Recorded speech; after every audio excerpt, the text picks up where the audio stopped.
শ্রীমঙ্গলের আনারস বাগান থেকে কিভাবে আনা হয়, বাজারে কিভাবে বিক্রি করে চলুন দেখি। আসসালামু আলাইকুম। কি অবস্থা সবার, কেমন আছেন সবাই? আশা করি আল্লাহর রহমতে সবাই ভালো আছেন। সকাল সকাল ঘুম থেকে উঠে বেরিয়ে যাচ্ছি বাগানের উদ্দেশ্যে। আমি আজ আপনাদেরকে দেখাবো কিভাবে শ্রীমঙ্গলের আনারস বাগান থেকে আনা হয়। আল্লাহর নাম নিয়ে গাড়িটা স্টার্ট করে ফেললাম, সাথে আছে বন্ধু আরমান। তো আর দেরি না করে চলুন শুরু করে দিই আজকের ভিডিওটা। বাগানে যাওয়ার শুরুতেই এত সুন্দর রাস্তা পড়ে, আসলে এত সুন্দর রাস্তা দিয়ে গাড়ি চালাতে ভালোই লাগে। এই যে দেখুন, চা শ্রমিকদের জন্য হাসপাতাল, এসব দেখতে দেখতে আমাদের বিএপি রাস্তা শুরু হয়ে গিয়েছে। আমাদের বাগানে যাওয়ার রাস্তাটি কেমন, কিছু জায়গা ভালো কিছু জায়গা খারাপ, অর্ধেক জায়গা পাকা রাস্তা আর বাকি অর্ধেক কাঁচা রাস্তা। এই যে কাঁচা রাস্তা শুরু হয়ে গিয়েছে। গতকাল রাতে বাগানে অনেক বৃষ্টি হয়েছে, যার ফলে গাছপালা সব ভেঙে পড়েছে। মনে হয় রাস্তার অবস্থা খুব ভয়ঙ্কর হবে। এই যে শুরু হয়ে গিয়েছে আমাদের পাহাড়ি রাস্তা। আমাদের পাহাড়ি রাস্তা অনেক ভয়ঙ্কর হয়ে থাকে। একবার পাহাড়ে উঁচুতে উঠতে হয়, আবার নিচে নামতে হয়, আবার কিছু জায়গা আছে সমতল কিন্তু ভাঙাচোরা। আমাদের ডেইলি এই রাস্তাগুলো দিয়ে স্ট্রাগল করতে হয়। যদি স্ট্রাগল না করি তাহলে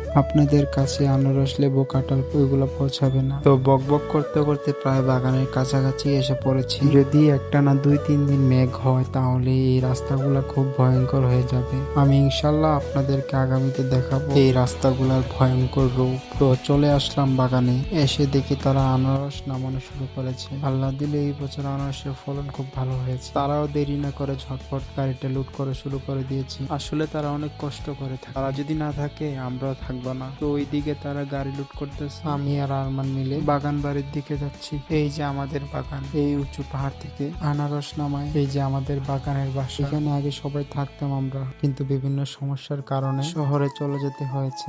আর এই যে আমাদের গরু ফার্মের কাজ চলছে, খুব শীঘ্রই শেষ হয়ে যাবে। তো গাড়ি লুট দেওয়া শেষ, এখন বাজারের উদ্দেশ্যে রওনা দিব। এখন লোড গাড়ি যেতে অনেক কষ্ট হবে। এই যে দেখুন, মনে হবে এখন গাড়িটা উল্টে যাবে, কিন্তু উল্টাবে না, কারণ এগুলো অনেক শক্তিশালী গাড়ি। এই গাড়িগুলো 4 হুইল ড্রাইভ, যার কারণে এসব কাদামাটি পাহাড় দিয়ে চলতে তেমন একটা সমস্যা হয় না। তো আল্লাহ আল্লাহ করতে করতে পাহাড়ি রাস্তা শেষ, এখন পাকা রাস্তা উঠেই টান টান বাজারে চলে যাব। প্রায় শহরের কাছাকাছি চলে এসেছি। বাজারে এসে দেখি যে জ্যাম। বন্ধু আরমান আর আমার অবস্থা খুবই খারাপ, জ্যামের সাথে যুদ্ধ করে করে বাজারে এসে দেখি আমার আগে আরেকটি গাড়ি চলে এসেছে। সমস্যা নাই, একসাথে 2 গাড়ি আনলোড করা যাবে। গাড়িটা আনলোডে লাগিয়ে ফেলেছি।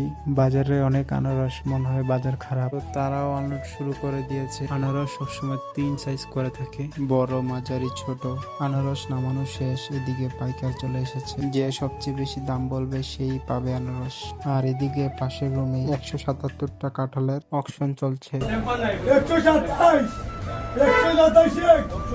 তো অকশন শেষ, আমিও গাড়ির তেলের টাকা নিয়ে এখন চলে যাব বাসায়। তো আজকের ভিডিও এই পর্যন্ত। যদি ভিডিওটা